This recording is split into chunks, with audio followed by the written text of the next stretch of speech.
Bonjour à tous et bienvenue à cette 5e édition de la Semaine de l'Innovation, ici à la Tour T1 de la Défense.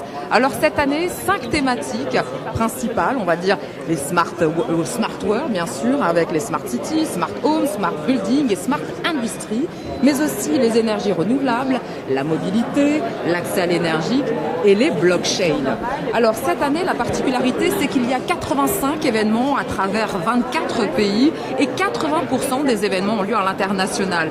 On va vous faire découvrir durant cette semaine ce qui se passe ici, juste derrière moi, au Marketplace.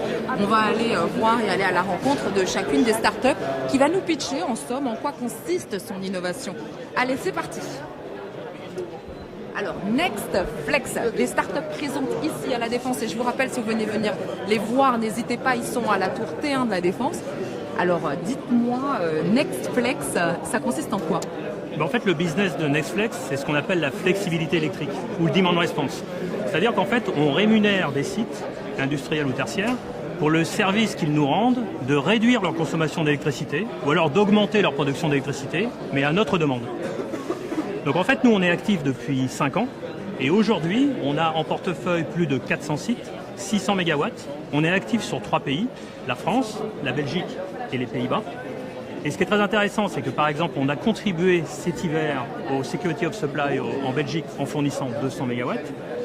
En France, on est les premiers à avoir valorisé une batterie en réserve primaire.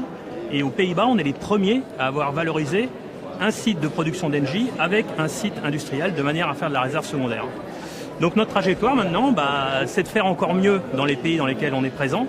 Et puis évidemment de bénéficier de notre expérience pour aller dans des pays où le demand response est encore à l'état naissant, c'est-à-dire moins mature que dans les pays dans lesquels on est déjà présent. Comment Engie vous accompagne dans finalement l'expansion, on va dire, de votre empowering, comment vous appelez ça, empowering flexibility? Empowering your flexibility, voilà, on dit comme ça. Valoriser en somme. Alors, notre expérience est intéressante parce que moi j'ai commencé à la fin de l'année 2014 dans un processus d'incubation d'Engie, donc d'intrapreneurship. Donc on a grossi comme ça en mode start-up, en satellite d'Engie. Et à la fin de l'année 2016, on a intégré la business unit GEM d'Engie. Et maintenant, on est partie intégrante de GEM. Donc on a commencé en incubation et maintenant on a rejoint une business unit d'Engie, donc en l'occurrence GEM. Donc en termes d'accompagnement, on ne peut pas faire mieux en fait. Ah, vous êtes, et là, qu'est-ce qu'on peut vous souhaiter alors pour la suite encore, pour plus gros, encore grossir? De réaliser nos objectifs, je vous dis, si on peut aller dans des nouveaux pays. Et genre lesquels?